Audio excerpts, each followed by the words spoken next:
Please join me in welcoming Brian.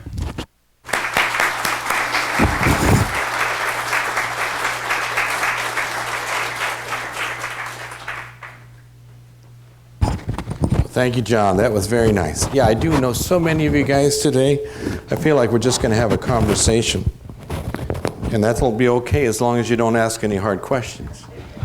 But I will take questions at the end of the time, my remarks, and we provided some cards. If any of you want to write down questions, you can just raise your hand and ask questions.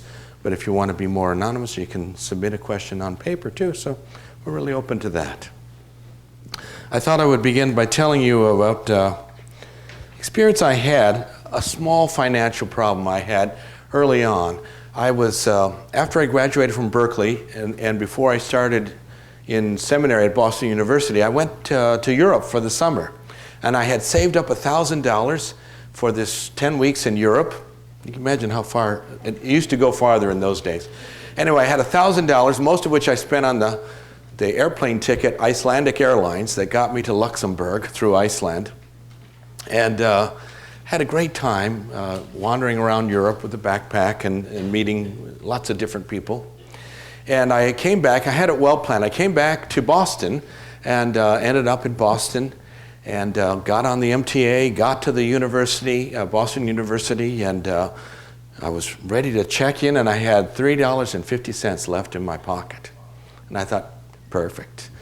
So I walked in and I said, here I am. It was Friday morning. I'd taken an all-nighter kind of plane. And I came in on Friday morning and I said, here I am, ready to start school. And she said, we're so glad to have you and great for coming. And the dorms will be open on Monday morning. We'll see you Monday. And I thought, oh, nuts. Okay. So we'll think about this a bit. I thought, well, I started to pray. I thought, well, I'll just go over to the Christian Science headquarters, the Mother Church, and check in. They had a stipend for me for each semester, and so I'll get my check and do that banking, and I'll be all ready. Find some place to stay.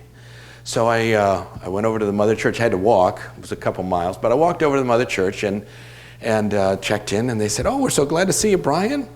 And you're here a little early. The checks will be ready on Monday morning. I thought, oh, nuts, So what am I going to do for the weekend? And I'd been, sleeping out in all kinds of places in Europe, so I thought, well, I'll find a nice park or something. And so I went out to a nice little park area and sat on a bench, and I started praying. And the thought came to me, why don't you go back to the university and ask again if you can stay there? And I thought, that's pretty lame. So I thought, there's got to be a better answer than that, God. And I was really earnestly praying. The week before, I had severe food poisoning in Spain and was so quickly healed through prayer, through my own prayers. So I felt very close to God at that moment. And I thought, God had a good answer for this situation. And he would tell me. Well, after an hour of praying, the only thing I came up with is go back to the university and ask him again. And I thought, okay, I don't have any other thing to do, so I'll start there. So I went way back to the university, and I went into the door kind of sheepishly and walked into the admissions office, and the woman just lighted up. She says, oh, I'm so glad you came back. And I said, good. We didn't have cell phones or any way to get in touch with anybody in those days, and I didn't know anybody in Boston at all. And she said, we had several guys show up today, and so we've opened the dorms early, and you can stay there. Your room's ready, and you know that we have a cafeteria in the basement. That's they call it a refectory. They have these theological terms for everything. Anyway, and you just charge your meals, and you pay them at the end of the month. And so I thought, God is really smart. Better than I could have figured out. And it just had to get through to me. It took him an hour to get through to me of praying. And then I was checking in my room. I was kind of settling in, and a guy came by and knocked on the door, and he was there and asked me what I'd been doing. And I said, I'd been traveling Europe. He said, oh, that's so exciting. Come on, I'll take you to dinner. You can tell me all about your travels in Europe. So I thought, well, God is really good at this, really good at this. Well, that was an easy problem, that financial issue that was really quickly solved. But for me, it illustrates a pattern of turning to God and learning how to listen to God. And it's sometimes hard to do. There's so many factors that seem to be impinging on us that we wonder, where do we really turn? Is it really practical to ask God? Does he know anything about jobs? Does he know anything about places to stay in Boston or those kinds of things? Where do we fit in to society? That's a big one. Our choices matter. And it's hard to figure out sometimes what choices to make for our career. Whether we're, I love to share this lecture with kids in college. They're making career choices, relationship choices. People in their 30s are making new career choices. People in their 40s are making new career choices. And in their 50s and 60s and even 80s, they're looking for, what is my purpose in life now? Some people think that God has given them a purpose in life. But that's not true. God has given you endless purposes in life. And they're always fresh and new, daily. And so, how do we deal with this fear that we're going to be left behind if we don't make the right choice? There's that an age-old problem in our society. How do we really have a fulfilling family life and make the right career choices? Do we have to sacrifice career for family, family for career? How does that work? And, ultimately, it's this challenge today is the world seems to be getting smaller. And the challenge to find a place in our society that's rapidly changing, particularly in the career and finance and just work areas. What do I really want to do with my life? I find young people are not on a career anymore. They're making do. They're trying things out.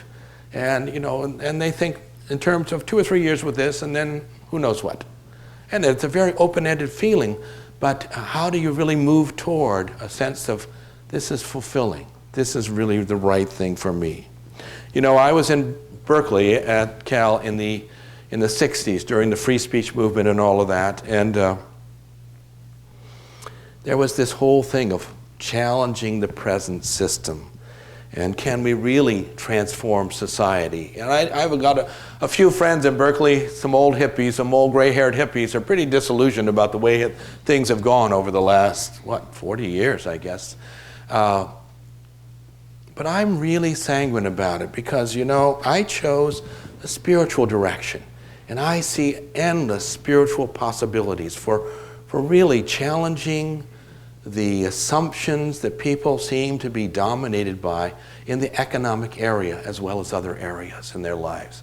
And that we can get free of those, so that we can make choices without feeling we just got to take the best thing that comes along and then just hang on to that. There are better choices we can make. How do we do that? There's some interesting instruction in the Bible. It's pretty tough stuff, but it's pretty good stuff. If you think back to the Old Testament days, we think of Moses and the children of Israel leaving Egypt for freedom. Really, it was all about freedom. And they were very free in the wilderness for 40 years, but it was pretty tough life. And you still wonder, why did it take them 40 years to walk about a 5-day journey? But it did. Why? Because they had to change. And before they entered the promised land, Moses gathers them all together and he tells them this amazing statement he makes. If you think about those people, 40 years in the wilderness, they were refugees, basically. They were refugees, they were homeless, they had no jobs, they were going into the promised land that was already full. There were people there with jobs and careers and governments and power, and they had nothing when they went in there. And so that was a big question for them. And this is what Moses says to them before they go in. He's telling, you got to make a choice here.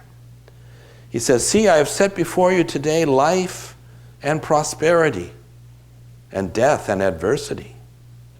If you obey the commandments of the Lord your God that I am commanding you today by loving the Lord your God, walking in his ways, and observing his commandments and decrees and ordinances, then you shall live and become numerous. And the Lord your God will bless you in the land that you are entering to possess. But if your heart turns away and you do not hear, but are led astray and bow down to other gods and serve them, I declare that today you shall perish. You shall not live long in the land that you are crossing the Jordan to enter and possess. So they had a huge choice to make. And actually, if you look at the Old Testament from that question, the whole history of the Old Testament and the people is the success or failure of them to follow and make the right choices. They made a lot of wrong choices. I had an Old Testament professor who used to say, you got to remember that the Old Testament is a minority report. That means that most people didn't follow God and suffered as a result, and things were challenging, and they lost their kingdoms as a result of that. They lost everything. And so they needed to make the right choices. There were a few people helping them make right choices from time to time. But a lot of times we make the wrong choices. Well, sometimes in our society, it doesn't feel like we have any choice at all. And I'm going to talk a little bit. Anybody know who Joseph Campbell was?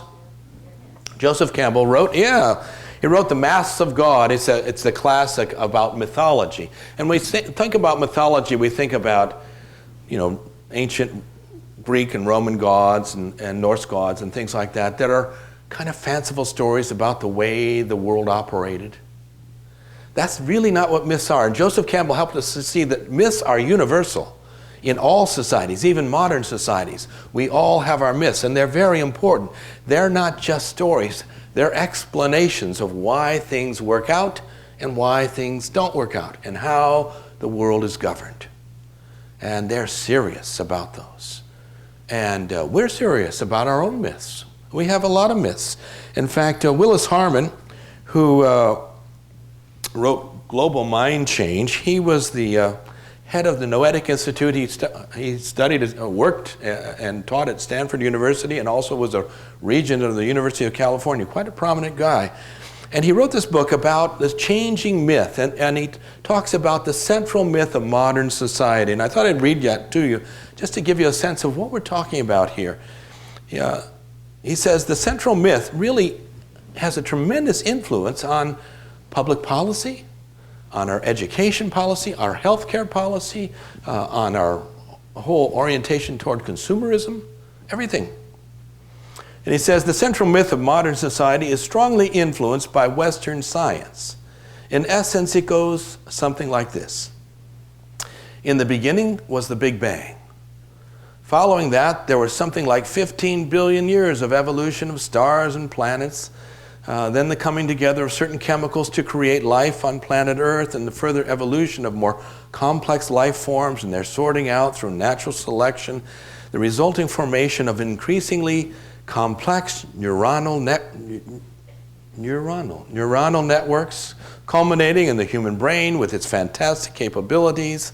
Thus, the essential characteristics of human nature are to be understood as the consequence of an evolutionary succession of random events, from the origin of life to later mutations, and natural selections, and hence accidental, without purpose or meaning. The essence of ourselves is to be found in a material substance, the DNA of which we were born.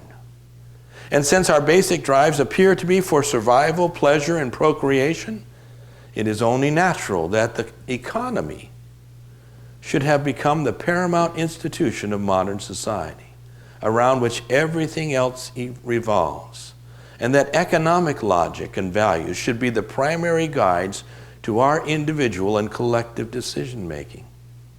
It's only natural that we should treat the earth and our fellow creatures as resources to be used in the service of the economy, and that we should view controlling nature through technology as one of modern society's most impressive achievements.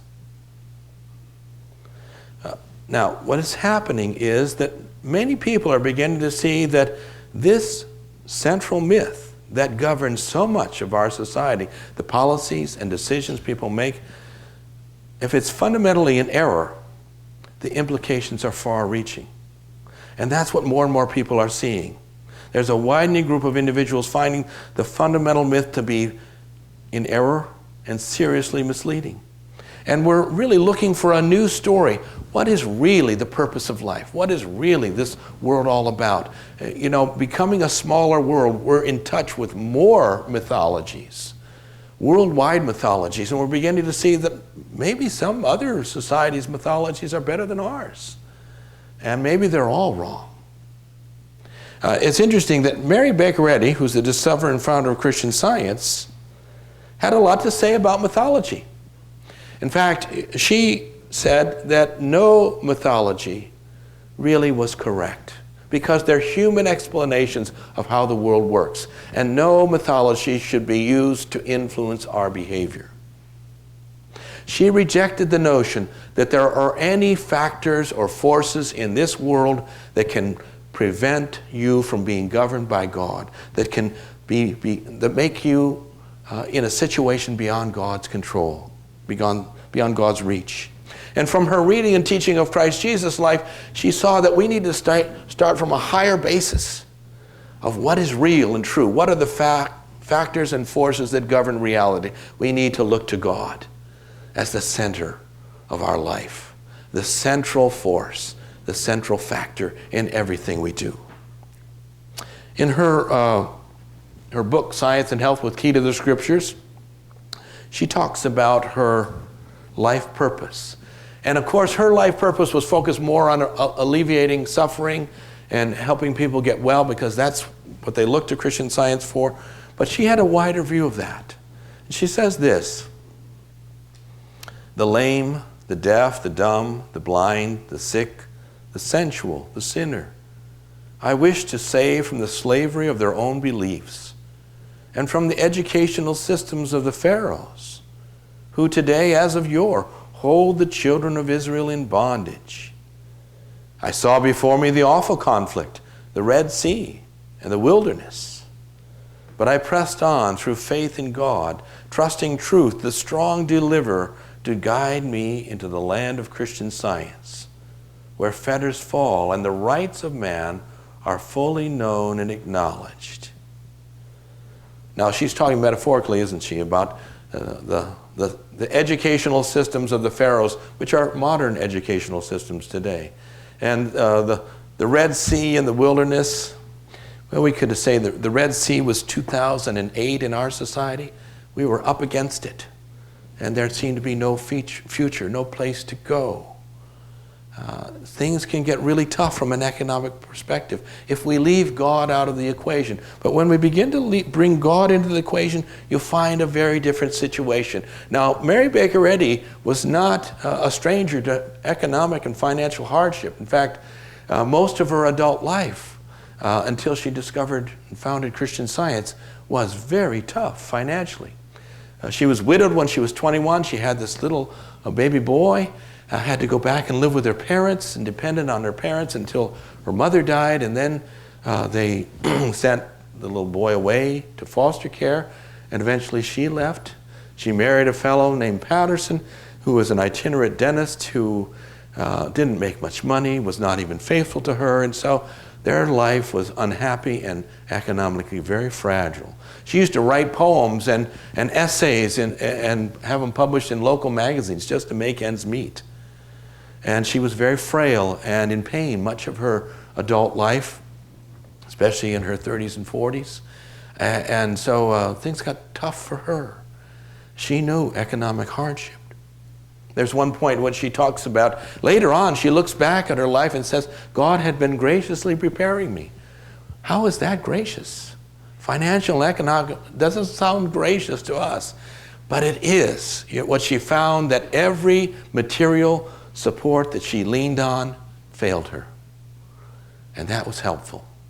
Eventually she saw that was helpful because it led her to God, to rely only on God.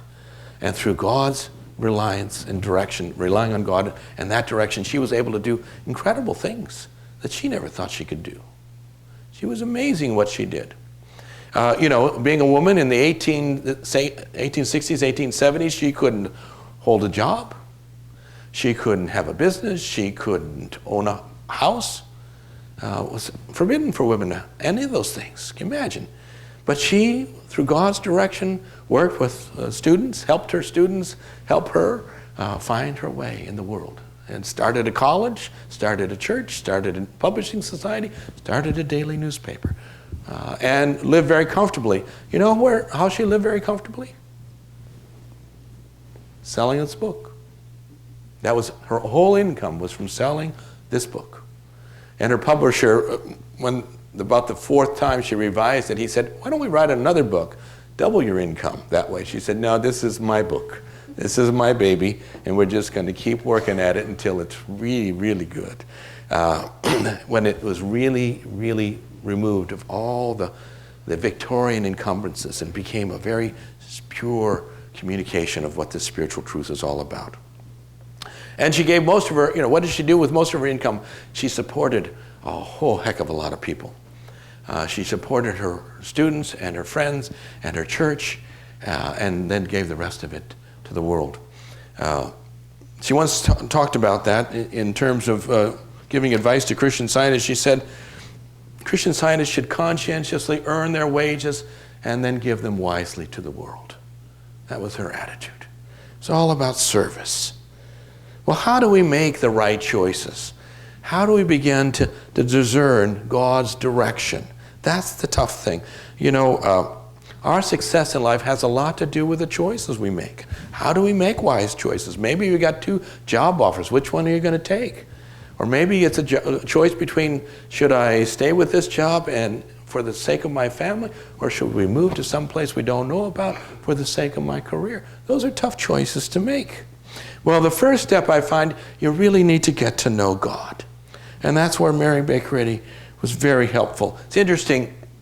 People ask, what's the book? Science and Health. What's that about? It's all about God. The whole book is about God. Amazingly enough, if you open the book, you'll find very few paragraphs in the whole book that don't talk about God or refer to God in some way or other. The center of her life was God. When she was healed of serious injuries, she turned to her Bible, she looked at that, and she got this kernel of an insight that was the basis of writing this book and of all her healing work. And it was, life is in and of spirit. And this life is the sole reality of existence. She saw that she was so close to God. Christ Jesus came to tell us that God was very close to us. At the time, by the time the children of Israel had gotten down, 1,000 years after David, to Jesus' time, God was far away. They had been conquered by one empire after another, 5 or 6, down to the Roman Empire, and they thought God had abandoned them because the gods the Romans worshipped must have been more powerful. So God was far away. That's why Jesus came to teach us that God was our Father, and that never call anybody your father on the earth, because there's just one Father of all of us, and that's God. And you want to have a very intimate sense of your relationship to God. He wanted people to get this sense of closeness to God. He talked about God in many ways. Mary Baker Eddy lifted that up, and in looking at the Bible, she saw that God was right here, not only close at hand. She lived and moved and had her being in God literally. We are in God literally. And what does that mean? How do we begin to connect to that? Well, she began to draw from the Bible different names for God that helped her get a concrete sense of how God could be present and governing and operating in our life today. One of her favorites was that God is mind. And think about the image of what is contained in mind? Ideas. Mind knows ideas. And she saw that the truer nature of our own being was to see ourselves as mind's idea. How safe are you in mind as mind's idea? How complete are you in mind as mind's idea? How eternal are you in mind as mind's idea? You're going to last as long as mind and not a day longer. But that's forever, isn't it? And that's how secure you want to see. She also lifted up life and saw that God was life, not just a life, not just the source of life. He was the life in which we dwell. How secure is your life? It's as sure as God is, forever. And that God is love. Love itself, as it says in John. God is love itself. She saw that she not only dwelled in God, but God was wholly good. Holy love. And it doesn't say that God is loving in the Bible. Now, some places it does say that. But actually, John picked up this vision from Jesus that God was love itself. The Gospel of John is a wonderfully spiritual gospel. Do you ever think about who did John spend most of his life with? Jesus' mother. He spent 3 years with Jesus, and then probably 30 or 40 years with Jesus' mother. He knew Jesus better than anybody because he got it from Jesus' mom. That God was love, he saw that through what she taught him about the nature of God, what Jesus taught about the nature of God. To see that God loves like the sun shines. Who does he love? Who does the sun shine on? He loves everyone, all the time. No one is left out. And she began to glimpse that. And so began to think about, how do we make these choices? Well, let's look at a choice we have to make. First, we need to get to know God. And I'm just going to lift up these two things, because a lot of times people think, oh, I know God loves me. But you know, when this economy, with my job skills and the way the jobs are out there, he just doesn't know what to do. That leaves mind out of it. God is mind. God is very smart. God knows everything. You know, God knows. And other times people do get this notion, well, yeah, God knows what I should do, but he's sure not telling me. Or I'm not getting it for some reason or other. Well, that leaves the love out of it, you see. The God that is the mind, that is love, and the love that is mind, I like to put those two together. He knows just what you need, and he knows how to provide for you, and he has enough love for you to communicate to you in just a way that you'll get it. He knows how to do that, and he loves you so much that he will do that. And so there's no question that God will provide for you and tell you what you need to know. How do we know that? I'm going to kind of switch things around a little bit. I'm going to go to praying to God. How do we begin to pray to God? You know, most of society prays. 90% of the population believes in God. Over 80% of the population believes that prayer can heal. And so they do pray. People pray. And they ask God for things. And I think because of their experience, they think that God isn't very good at answering prayers, or whatever he says to me, I don't get. That's not how Jesus saw it. Jesus teaches us about prayer in the Sermon on the Mount, actually. And he says this in Matthew. This is chapter 7, verse 7. Once in a while I get some Bible bringers to my lectures, and they always want to know exactly where am I? Let me look at that. So this is chapter 7, verse 7. Ask, this is Jesus speaking, ask and it shall be given you. Search and you will find. Knock and the door will be opened for you. For everyone who asks receives, and everyone who searches finds. And for everyone who knocks, the door will be opened.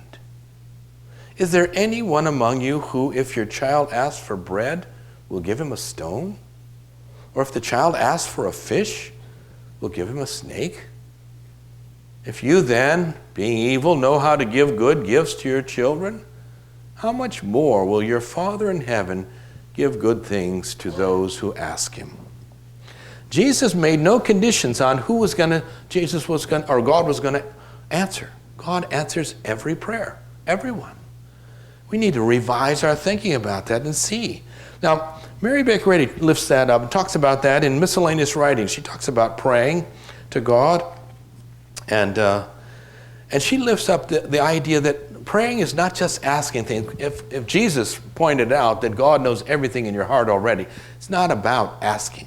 It's not about informing God of something he doesn't know about. It's really more about opening up to God so you can listen and hear and ponder the truths of being, ponder the nature of God, get to know God. And she says this in referring to what Jesus said there in the Sermon on the Mount. When a hungry heart petitions the divine Father, Mother, God for bread, It's not given a stone, but more grace, obedience, and love. If this heart, humble and trustful, faithfully asks divine love to feed it with the bread of heaven, health, holiness, it will be conformed to a fitness to receive the answer to its desire. Then will flow into it the river of His pleasure, the tributary of divine love. And great growth in Christian Science will follow, even that joy which finds one's own in another's good.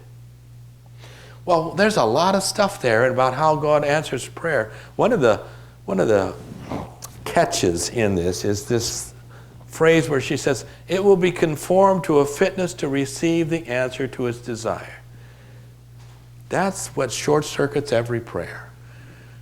Be conformed to a fitness, just answer my prayer and let me get on with my life. You know, that's where we want to go. We don't want to have to do some conforming here. But that's really what we need. Other things I think are very helpful in here too. Humble and trustful. Well, those are tough ones too. Humble. I'll try to be humble. I'll try to listen. And trustful. How do I know this is going to work, God? You know, it took me an hour, a real simple thing, and it took me an hour to really accept that God was really telling me to go back to the university and check again. It's not easy to respond to that. I love it when people tell me, I was praying, I heard God once. I think, whoa, God talks to you all day long, every day of your life, and you heard Him once? You know, we need to listen better. God is always speaking. What did she lift up, though? I find this is very helpful in direction in terms of thinking about, so if I ask God for something, what is God going to give me? Grace, obedience, and love. Grace, obedience, and love. What is that all about? How is grace going to help me? I think that word grace it's a wonderful one. It always speaks to me of God helping us when we really aren't even worthy of the help or don't even know what we're wanting. God knows how to reach us and gives us the patience, the wisdom, the discernment, the skill, anything we need, the strength. That's the grace part. The second thing God gives us is obedience. And you think in your prayer, I'm praying for something and you're going to give me obedience. That's like giving me vegetables. Thank you very much. You know, I don't think I need vegetables. Let's move on to the other one. You know, but obedience is so important, you see, because obedience, why do we need obedience? We need to trust God enough to do what He tells us to do, to follow through. And, you know, obedience speaks to me of, it's about courage, the courage to trust in face of our fears and our doubts that this is not going to work out. We need to be humble enough to say, God, you're smarter than me.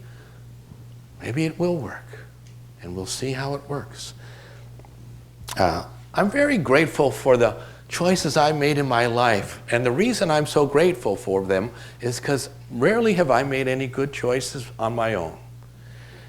You know, I made the great choice to go into architecture and see how far that got me. But when I was in the middle of architecture school, you know, I started listening to God. I started taking Him seriously. He did such things in my life that I thought, He knows me better than I know myself, and I'm going to trust Him with my life. And boy, did He make good decisions. You know, so I learned to follow Him. I was, you know, in the Air Force. I was chaplain in the Air Force. We'd been in the Air Force for 10 years. Had two little girls, Nancy and I, and we were having a pretty good time, you know, and I'd done very well. I got all my promotions, and I was pretty well respected in the Air Force. In fact, so much, though, that I came out of 10 years, and you can retire after 20 years and start collecting a pension. So I thought, gee, should I go for 20 or, you know, if I'm going to not go for 20, I should quit now. I should get out now at 10. And so I was doing a lot of thinking and praying about that and thinking, what should I do? And I was like, Gideon, give me a fleece. So if they give me a really good assignment, maybe I'll stay. And they gave me my favorite, the ideal assignment. They said, how would you like to teach at the chaplain school? For me, that was the ideal thing. And they said, so it's yours if you want it. And I thought, oh man, you're making this hard. Because I was in the practice already, actually, and I was in the journal already, and I had a night job and a day job and a family, and I thought, I can't do all this stuff. Should I give up the practice or give up the chaplaincy? Well, that was pretty tough. And so I was really praying about that, and I remember reading about how Mary Baker Eddy used to open the Bible every morning to get her direction from God. And so I thought, well, okay, God, we're going to open the Bible and see what you have to say to me today. And this is what I did. I opened the Bible and my eyes fell on this. The Lord your God spoke to us in Horeb, saying, you have stayed long enough on this mountain. I said, could you be any more direct? You know. So I thought, wow, I better listen to that. And so I really kept testing that, but it just seemed that was what God was leading me to do. So we got out of the service and went into the practice. And, you know, I look back on that and just the adventures I have had since then have been incredible compared to what I would have done in the Air Force. One of the reasons I got out of the Air Force was I saw the writing on the wall. I was a major and going on, and I was heading for, beside the chaplain school, lots of staff positions. It just wasn't really what I was interested in. I didn't like paperwork. I liked working with people. So I came back to work with people. And it just was interesting how God had prepared me for that in interesting ways. The architecture had prepared me for aspects of my work, working in other things that the Mother Church asked me to do along the way, like lecturing and Committee on Publication work. And it was just so interesting to see how God knew what he was doing when I didn't know.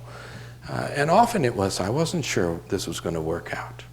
Well, how do we make some choices? One of the things that happens is it's hard to listen to God because there's so much noise. And so I find a passage very helpful in her writings. I'm trying to get done to a place. So I'm going to look at my watch. You know what happens when a lecturer takes his watch out and puts it on the table like that? Absolutely nothing. They just keep talking. Anyway, this is a passage that I found is very relevant to employment issues, making choices about careers, and it doesn't seem to be on the surface, but if you change a word or two, it is very relevant. It says on page 424 in Science and Health, where she says, accidents are unknown to God or immortal mind, and we must leave the mortal basis of belief and unite with the one mind in order to change the notion of chance to the proper sense of God's honoring direction and thus bring out harmony. If you change the first word from accidents to chance, which is what she talks about the rest of the time, it's very relevant to jobs. You know, when you're looking for a job, when you're trying to make a career choice, when you're trying to figure out a relationship, chance seems to play a lot into the whole process. Maybe I'll see the right job. Maybe the job will open up. Maybe I'll get there at the right time. Maybe they'll look at my resume among the thousands and they'll pick it out. Maybe if I get an interview, they'll ask me the right questions. Maybe they won't. Maybe I'll flub the interview. You know, endlessly. It feels like it's all up to so many chances. And how do we do it right? Well, this is what she says. Accidents are unknown to God. Chance is unknown to God or immortal mind. And we must leave the mortal basis of belief and unite with the one mind in order to change the notion of chance to the proper sense of God's honoring direction and thus bring out harmony. So what is she saying? That the goal is here is to what? To change the notion of chance to the proper sense of God's honoring direction and thus bring out harmony. That's what we want to happen. We want God's honoring direction. Tell me where to look. Tell me who to go with, what agency to pick, what person to talk to. Make sure that person likes me. You know, all that honoring direction can happen. But what's our part in there? We must leave the mortal basis of belief and unite with the one mind. Pretty straightforward. What's the mortal basis of belief? The economy's lousy. Okay?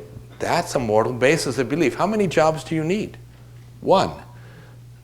And where is that job? Where God has placed you. God will place you. Work for God and God will place you where he needs you. And with the skills that you need, as well as the skills that you have and the talents you have. God will do that for you. But we need to leave the mortal basis of belief. And that comes in from the beginning when we wake up in the morning. Oh, I don't have time for that. Oh, I've got to run and do this. I don't have time to listen to God. I've got to do this and this and this. And maybe I send my resume to 5 other people. I don't have time to decide which ones. I'll just send them to everybody. That's the mortal basis of belief. And all the time you're thinking, this is just not going to work out. There's too much competition for this job. Maybe my skills are not very good. I'm not really qualified for that job. What am I going to do? And we get torn all up with that mortal basis of belief. We need to let go of that. A lot of it's external and a lot of it's internal. Maybe I haven't done so well in interviews before. I don't know how to do a good interview. I can do the job if I could just get past the interview. I need to leave that. There are so many places in the Bible where Jesus and other prophets always heard God saying, I will put the words in your mouth. And God does that for us. So many places in my life, God has done that for me. I found it's amazing. I go up against, it goes to be interviewed by a critic, and I haven't got a clue what I'm going to talk about or say. But God puts the words in my mouth. You go to help somebody who's in deep trouble. I haven't got a clue what I can do for them. But God puts the words in my mouth. It's lovely to find that out. Everything you need, God will provide for you. But we need to let go of that concept of chance. We just go on to one last illustration, and then I'm going to open it up for questions. A friend of mine who studied Christian Science and was involved in Christian Science for a while, then got very successful in his career. He's a design engineer, I guess is the category.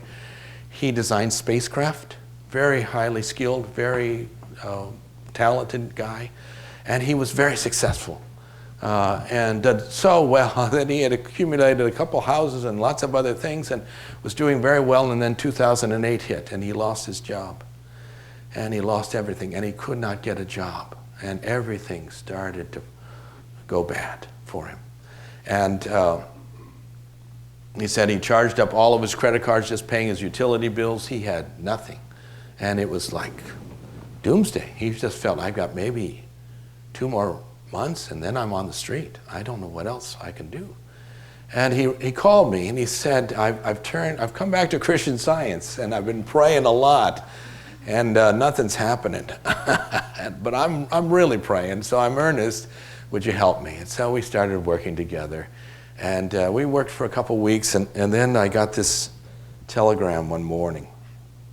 And I'd had a few other indications like this from his mom and other people.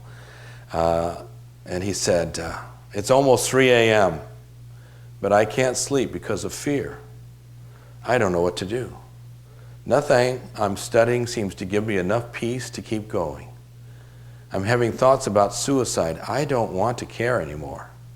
I feel like I'm in a vicious cycle. I can't get out of the state of fear which seems to prevent God's help from reaching me. And His good won't reach me until I can vanquish this fear. It's like a catch-22.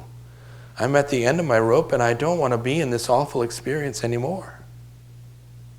Well, the first issue we needed to address was that belief that he could be separated from God, even fear that anything could separate him from God's ability to love and care for him.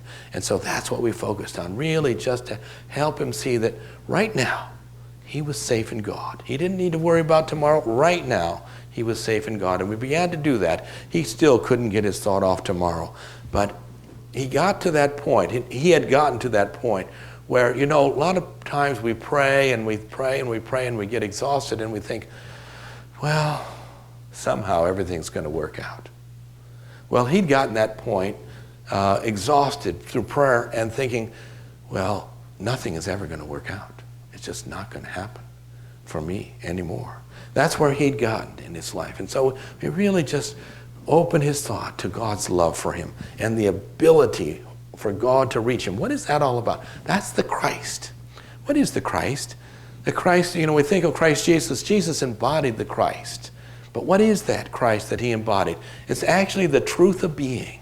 It is God's nature, man's nature, our relationship to God, all tied up together in this manifestation of God that speaks to human consciousness right where we are.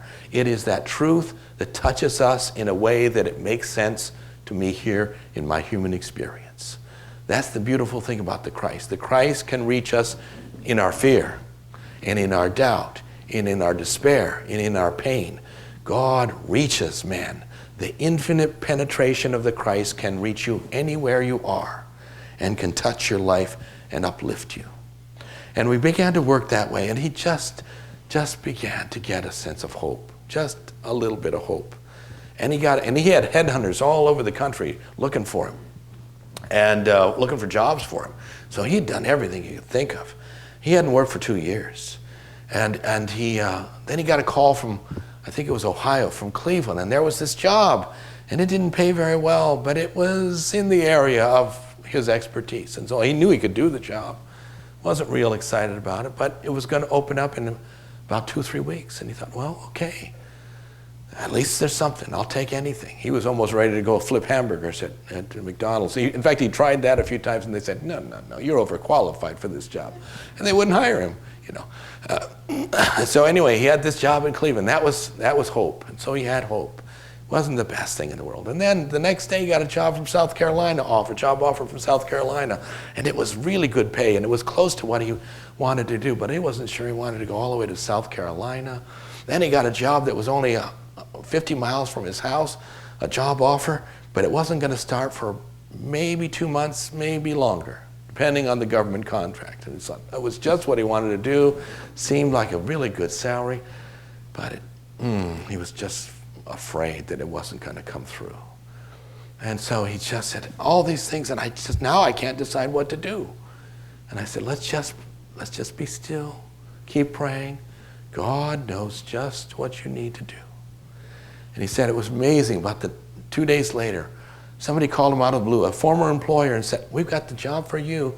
And they laid it out, and he said it was perfect. And it was more than I could ask for. And it was 6 miles from my house. And he said, I couldn't believe it. And I hadn't even been looking. I hadn't even contacted them. He said, I couldn't believe this job. And he got the job. He took the job, and then he got promoted to it like in 3 or 4 months. And they were working him overtime, so he was paying off all of his bills. And I saw him. I had dinner with him just a couple weeks ago, and he's just in heaven. And he says, they may lay us off because government contracts come and go. He said they shouldn't. I mean, it's a 10-year job, but he said, I could take a break. He said, I'm in such a different place in my life. I can trust God. If I don't have this job forever, God will take care of me. It was lovely to see. That was the healing. He said, that was the healing to me. He said, I really learned that I could trust God and that God would take care of me.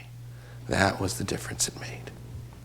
Well, let me just kind of wrap up a couple thoughts there.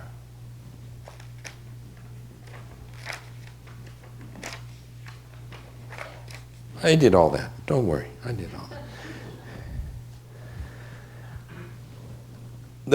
I'm just going to kind of conclude a few things. Well, maybe we'll just open for questions, and then I'll conclude later. So I'll give you 5 minutes of questions. You got 5 or 6 minutes, and hopefully I'll keep my answers short. Any questions on any of this that we've talked about, or something close to that about prayer? You have any? I have one. Has anybody's written it down? We'll start with the one that's written down. And as you think about it, you can just raise your hand. That's a good question. Are people who work in medical fields able to benefit from Christian Science? It's like, are people in certain fields able to benefit from the truth of being? Everybody can. I had that question in a different way. I talked to a medical school, 98 medical students in first, second, third year of medical school. And we talked about Christian Science for about an hour. And then one of them said, do I have to become a Christian Scientist for you to pray for me, or can you just start praying for me now? And I said, everybody's the child of God. Everybody can benefit from it. It's interesting you should ask that from medical fields, because actually, if you read it that way, you'll find this book is written for medical students. and doctors, as well as theologians, as well as you and me. She really had a sense of missionary work to the medical community. Why? What I found is really fun in working with medical people is that nobody's opposed to healing. In fact, doctors want to help their patients. That's their primary motive. And they have an array of tools to work with, but they're always looking for better tools. And if Christian Science can help their students, they would love Christian Science to help. A couple different times I've done a display, a science and health display. We did it at American Academy of Family Physicians. Huge group. This is the everyday doctor, the first doctor, and it must have been 10,000 of them there at this place. And we had our exhibit with Bayer and aspirin and all those kind of drug companies. They had these huge displays. We had this one little booth, but people would come by and the doctors were so dear. They'd come up and say, "Oh, Christian Science. Oh, that's interesting.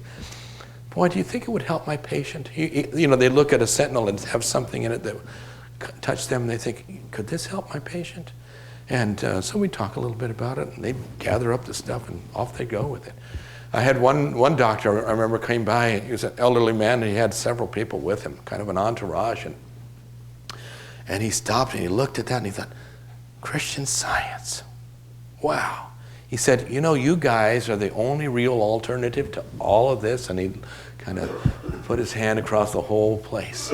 And we got to talking. I said, "So how do you know about Christian Science?" We talked a bit about it. And I said, "No, who are you?" And he said, "I'm the past president of this association." and I know what I'm talking about with you guys. So sweet. Yes, they can benefit anywhere. Let me tell you you're going to get me started. Any other questions before? Okay, I got a couple other questions. Go ahead, ask. Yeah, I was wondering about selecting a direction. I'm in a place where I could expand my business, or I could work for somebody else and kind of get a sense of that. Which should I do? I don't know. God knows. It's really learning to listen. Spiritual intuition is a wonderful thing. We would like to make decisions based on having all the facts, and we never do.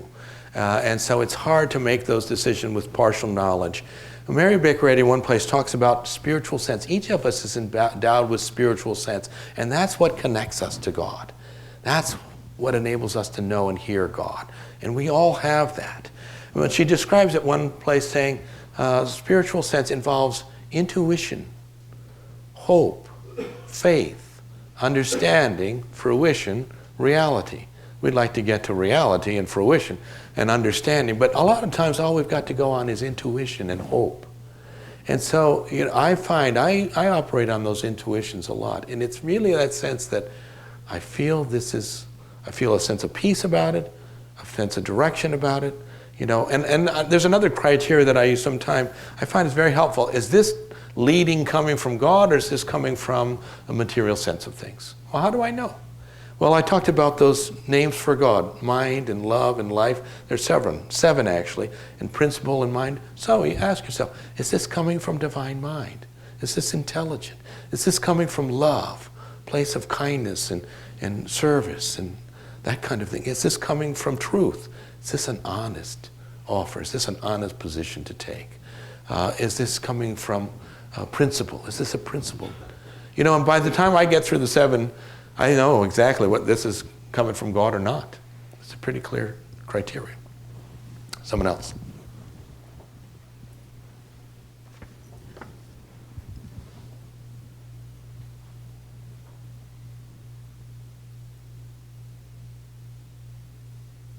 Somebody who believes that they are mentally disabled, maybe bipolar, can't seem to find a job, although has many wonderful qualities and skills. How do you help him? I never knew that God was bipolar.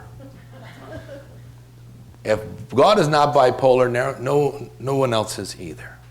And part of what leaving the mortal basis of belief is those internal mortal bases of belief, that I have deficiencies.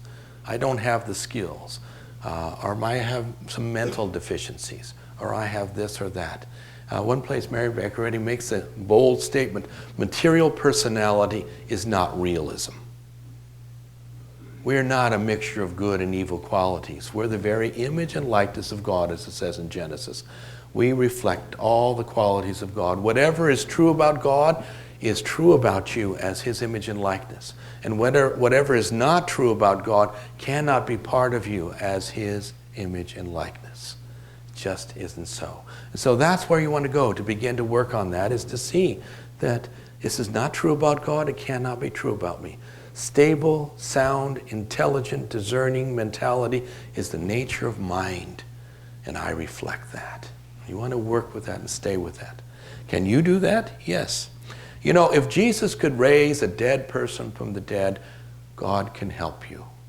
Particularly, how many people did Jesus raise from the dead? Several. Many people he raised from the dead. I think there's a critical difference between those people, though, and the last one he did. What was the last one he did? Himself. How do you raise yourself from the dead when you're dead? Because you're never dead. Because you never lose your consciousness with God. You lose your relationship with God, because you can never be separated from God. And so nothing can prevent you from fulfilling God's purpose for you. And who knows, maybe he finds something special about you that will work very well in a certain setting. I find it's very helpful to change your thinking about looking for a job. The job is already there. You're going to get that job eventually. Well, let's just shorten the process by realizing it's already there. It's already prepared for you. God knows where it is, and God is telling everyone that that's your job. Not just you, but everyone involved knows that's your job. And so you just listen. It's more like being Sherlock Holmes than anything else. Let me listen and follow God's clues. And I find the clues sometimes they're obscure, but often they're pretty wide open. It's just we don't trust. Oh, that can't be right. Oh, I couldn't possibly do that. Try it. See what happens. Trust God. All right, one last, I'm gonna end with this story because it's one of my favorite stories about a medical person. We did interviews with lots of medical people that had worked with Christian Scientists to see what they thought about Christian Science and their relationship with it. And in the process, we ran across many medical nurses who were practicing Christian Scientists. We thought, this is odd, but they were kind of in transition. But they loved Christian Science, they practiced Christian Science, but they were employed as a medical nurse, and they couldn't afford not to earn that income. Single parents, single mothers. Well, this one was in New York City. Blossom was her name. And she was African American.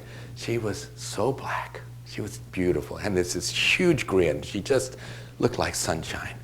And we got to interview her, and she said she was practicing Christian Science, yes, but she had kids, and she had to raise her kids and feed her family, and so she was a doctor. She was a nurse. And she was a surgery nurse in a major New York hospital. And she said, one day I went in there, and everybody was really down. I was getting ready, getting dressed for surgery, and everybody was really down. And I said, so what's going on? And they said, well, there's this young man. He's like 21 years old, and he's got cancer that is metastasized throughout his body. And they're going to open him up today to see if there's anything they can do, but they don't think they can get it all out enough to help him much. And she just said, that is just not right. And she would not accept that. And she sat down and she prayed, and all she did was know God didn't see him that way, and that just could not be. She was just adamant. That just could not be true about him. Well, she was in the surgery. She went into the surgery with him. They opened him up, and they couldn't find a trace of any cancer at all in him. They sewed him back up and sent him home. And I thought, she is right where she needs to be, doing just what she needs to do right there. So thank you so much. Oh, you got one more. Let me get one more, and then we'll close it.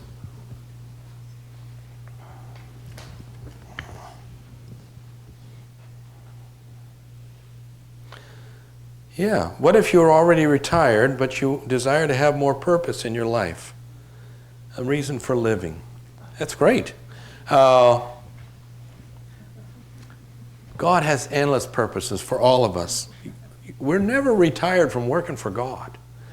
What if you could have an employer who really understood you and really utilized your talents to the full and forgave your mistakes, but wouldn't let you get away with them forever? What kind of boss would that be? That's the boss we all have. That is God. He's our boss.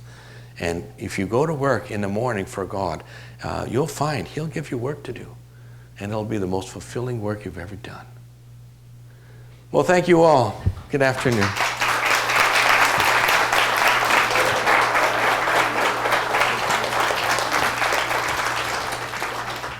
If there are any more questions, I'll be down in front, and you're welcome to come up and ask. We'll talk.